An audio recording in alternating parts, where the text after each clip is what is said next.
वंदे मातरम साथियों। Acharya Sushruta, father of surgery, Acharya Charak, father of medicine और आचार्य वाग्भट, बहुत लंबी लिस्ट में से ये कुछ नाम हैं जिनके कारण हमारा देश विश्व गुरु कहलाता था।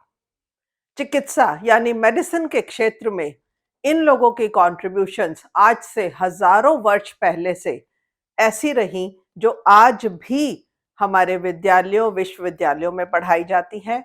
और यही नहीं, पूरे विश्व में इनके लिखे हुए ग्रंथों का एग्जाम्पल दे के कार्य किए जाते हैं। आचार्य सुश्रुत ने गुरु से ज्ञान प्राप्त करके चिकित्सा के क्षेत्र में काशी में ही कार्य करना शुरू किया।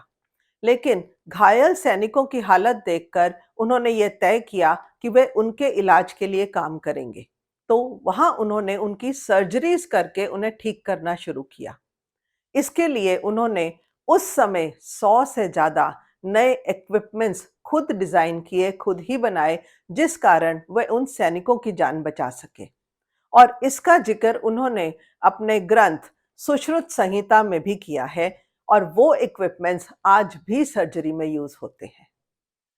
यही नहीं, आज से 2600 साल पहले आचार्य सुश्रुत थे जिन्होंने पहली बार प्लास्टिक सर्जरी भी की थी, जो आज के जमाने में भी यूज होती है। इनके बाद आचार्य चरक, जिन्होंने तक्षशिला से अपनी शिक्षा ग्रहण की और कुषाण राज्य के वे राजवैद्य थे।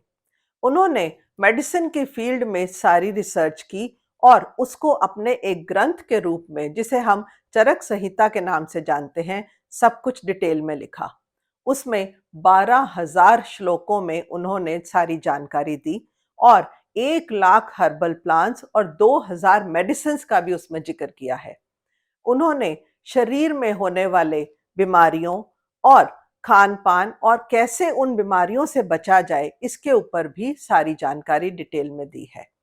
फिजिकल ही नहीं, मेंटल इलनेस के बारे में भी। और साथ ही गर्भ में शिशु के विकास के जो प्रक्रिया है उसके ऊपर भी इस ग्रंथ में सब कुछ लिखा है।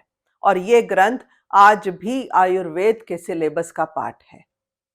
आचार्य चरक ने चिकित्सा के क्षेत्र में 2 महत्वपूर्ण बातें बताई। पहला, किसी भी रोगी के ट्रीटमेंट से पहले यह जरूरी है कि उसके शरीर की बारीकियों को समझा जाए। और दूसरा, रोग से बचना ज्यादा महत्वपूर्ण है बजाय उसके इलाज के, यानी prevention is better than cure. ये बात महर्षि चरक ने 2300 साल पहले कही थी, जो हम आज भी कहते हैं। 8वीं शताब्दी में चरक संहिता का अरबी में अनुवाद हुआ, जिससे वह पश्चिमी देशों तक पहुंची और उसके बाद कई भाषाओं में इसका अनुवाद होता चला गया। 1898 में प्रोफेसर एजिलर ने चरक संहिता से इम्प्रेस होकर चरक क्लब बनाया न्यूयॉर्क, अमेरिका में, जहां आज भी महर्षि चरक की प्रतिमा मौजूद है।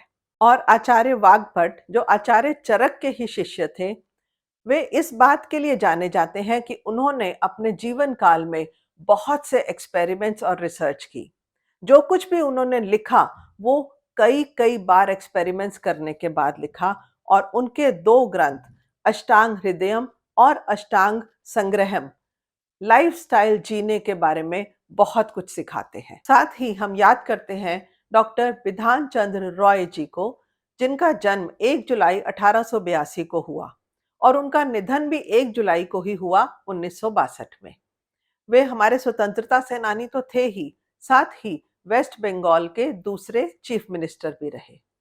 उनको याद करते हुए हम 1 जुलाई को हर वर्ष नेशनल डॉक्टर्स डे मनाते हैं, जिसकी मैं सभी डॉक्टर्स को हार्दिक शुभकामनाएं देना चाहती हूँ।